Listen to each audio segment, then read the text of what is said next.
Bonjour, je suis psychologue scolaire à Caen depuis 6 ans, après avoir été enseignante pendant 22 ans. Je travaille sur ce qu'on appelait auparavant une ZEP, donc dans un secteur défavorisé, et je m'occupe des enfants de 2 ans jusqu'à 11 ans, l'entrée en 6e. Alors des enfants qui peuvent avoir des troubles pour apprendre, mais des troubles de comportement. Enfin, il y a moult raisons pour lesquelles les enseignants vont m'adresser les enfants. Mais je rencontre toujours les parents auparavant. Pour avoir de cette entrée clinique et de l'anamnèse, j'aurai déjà une vision de l'enfant que je vais rencontrer, avec lequel je vais passer quelques heures pour leur faire passer des tests psychométriques pour évaluer leur niveau d'efficience intellectuelle, pour connaître leurs points forts, leurs points faibles.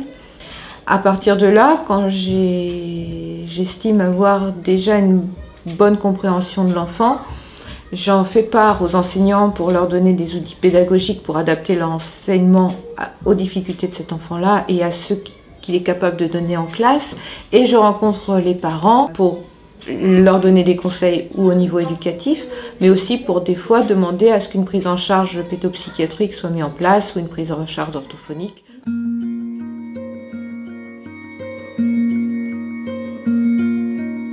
Après 1 ou 2 séances avec moi, déjà parfois, on ne sait pas pourquoi, je dirais que c'est un peu l'effet magique, les enfants progressent.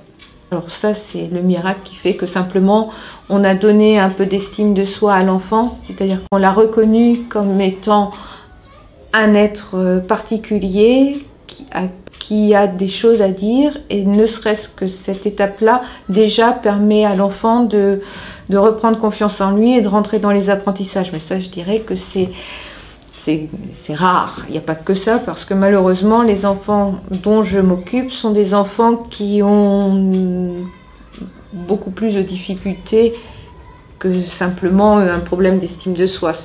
Déjà, ce sont des enfants qui ont une déprivation culturelle, sociale, économique, qui souffrent dans leur famille et qui ne sont pas forcément disponibles pour les apprentissages. Donc les aides qu'on va leur apporter, des fois, ne sont pas suffisantes parce qu'il faudrait restructurer toute cette société, tout ce que les parents attendent d'eux pour pouvoir les aider à être épanouis, ou plus heureux, ou plus disponibles pour tout ce qu'on attend, quoi, d'un enfant à l'école.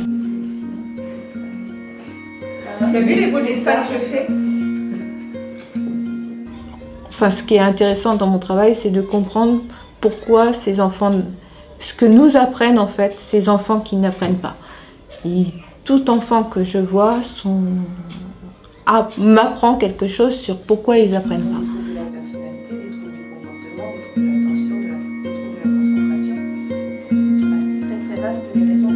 Par exemple, ce matin, j'avais un enfant qui n'apprend pas, qui est complètement capable d'apprendre puisqu'il a une efficience intellectuelle tout à fait normale, mais il me dit lui-même qu'il ne veut pas grandir parce que de toute manière, il veut faire toute sa vie avec sa maman, qu'il ne voit pas pourquoi il irait travailler puisque de toute manière, le frère de sa maman vit chez les grands-parents et qu'il y est très bien et que lui, il veut faire la même chose. Et que d'apprendre à lire, il ne voit pas pourquoi, parce que même lire le programme télé, il n'en a pas besoin, puisqu'on peut regarder la télé sans lire le programme. Donc non, il ne voit absolument pas, il ne donne aucun sens à ce qu'on lui demande à l'école. Donc là, tout mon travail, ça va être essayer d'élaborer chez lui le désir d'apprendre et de grandir. C'est pourquoi mon travail est parfois difficile, parce que je suis à la jonction du social et du psychologique.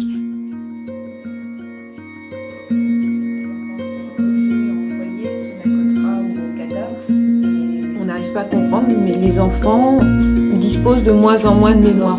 Est-ce que ce sont tous des enfants qui ont des troubles neurologiques au niveau de la mémoire? J'en doute quand.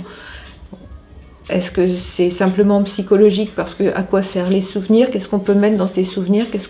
À quoi ça sert d'apprendre? Qu'est-ce que ça nous donne à un être de se souvenir, de mettre des choses en mémoire? Est-ce que ça peut être intéressant pour eux?